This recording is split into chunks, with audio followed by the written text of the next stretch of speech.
says. They just float out. Bam, here they are. So I didn't speak to the issues of pain. I spoke to my body. Pelvis, open up a line.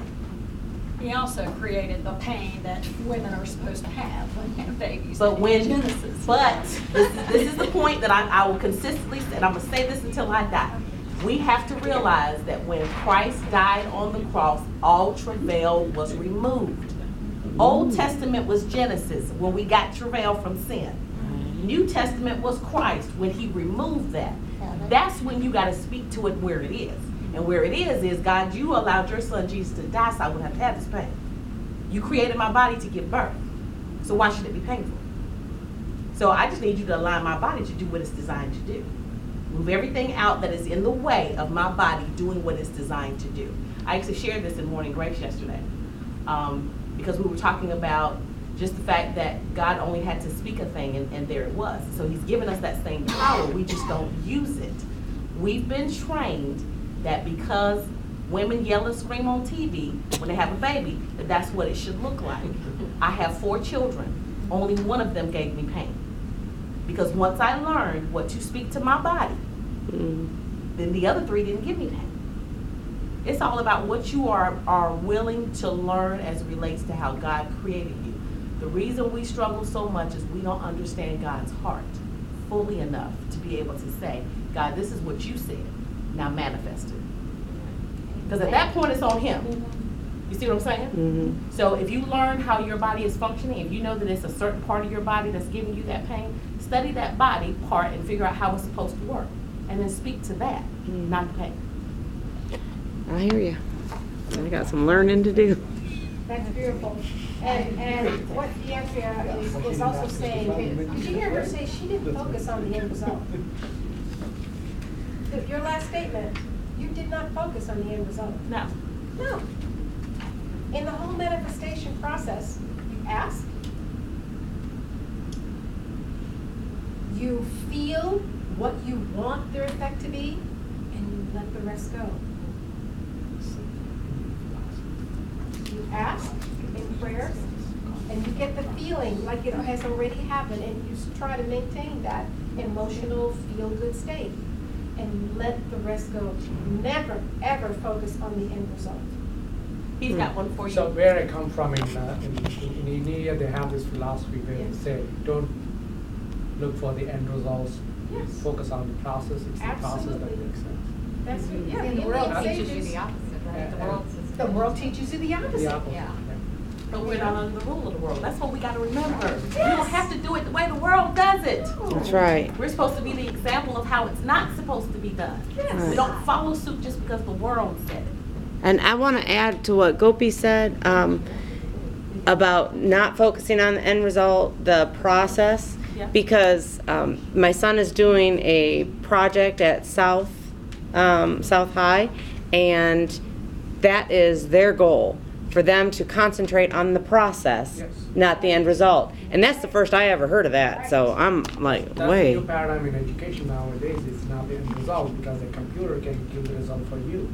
Mm-hmm. But how do you do the process? Process is more important. Mm-hmm. Mm-hmm. We don't take a test. We Same thing test as focusing on the journey, not Focusing on Right. the journey, not the destination. That's what they're saying. Exactly. Exactly. Sweet. Great information. And we're running out of time, so let me just talk to the last thing because it ties into what we're still talking about. And the third item, I'd like to just let you be aware of the internal navigational system that you have within your body. We always go to God, but we also need to take responsibility of what we're doing and know who we really are. All right? So a GPS, global positioning system, you know how it works. If you're in a particular position, you type in you're here and here's where you want to go, sends a signal to a satellite, satellite assesses the situation, and it maps out the best route for you to take. Even given any other detours or construction or whatever, you get the best route to take. We have a navigation system within ourselves that does the same thing for us, but we're not aware of it and we don't use it very effectively. And that navigation system, I'll put up here just a story. That navigational system is our emotions. Another way of saying that is the process or the journey. It's how we feel. How we feel about certain things is going to tell us if we're actually where we think we are, and where we're going to go. How does this work?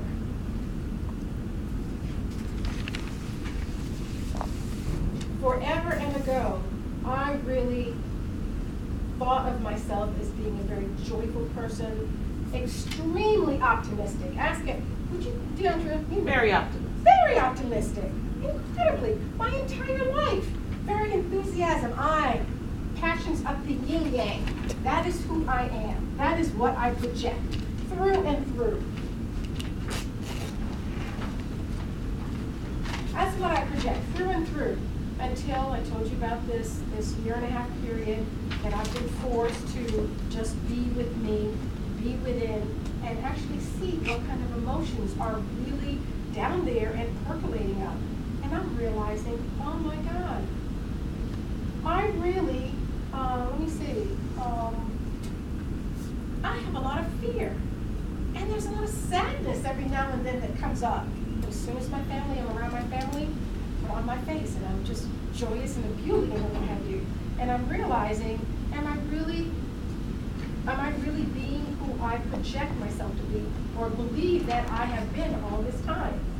And I'm finding, I'm spending a lot of time down here, worrying and being resentful for doing too much for others, as I shared with you, and not taking back for myself.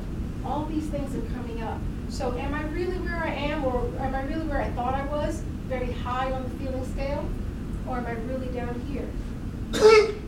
So just to reiterate to you, if you can really identify how you really feel, and again, feelings are connected to your brain, to your thoughts.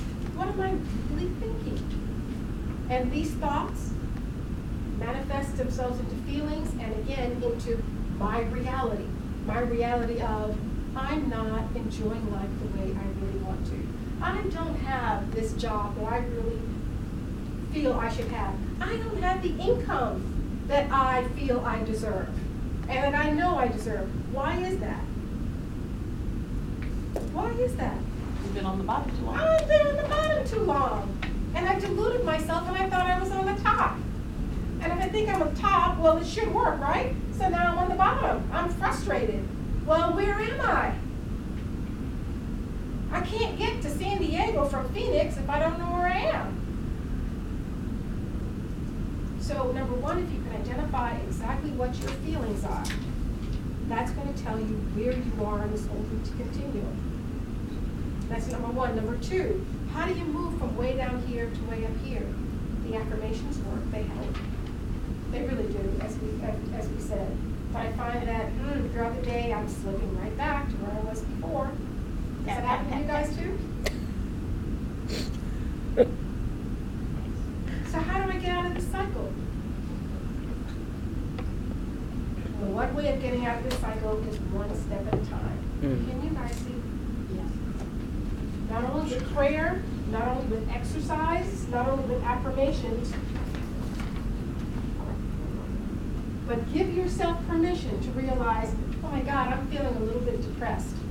And if you can take yourself as an actress, or listen to your music, to another feel-good place, and often you can't jump all the way up here, just like electrons jumping orbitals.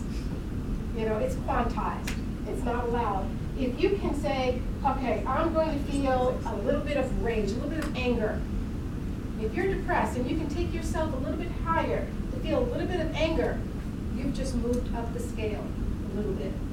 And once you're at this place, you said, okay, I'm going to feel, I'm going to blame somebody. Maybe Laura Lee, that was an instance of blaming your sister that you were emailing?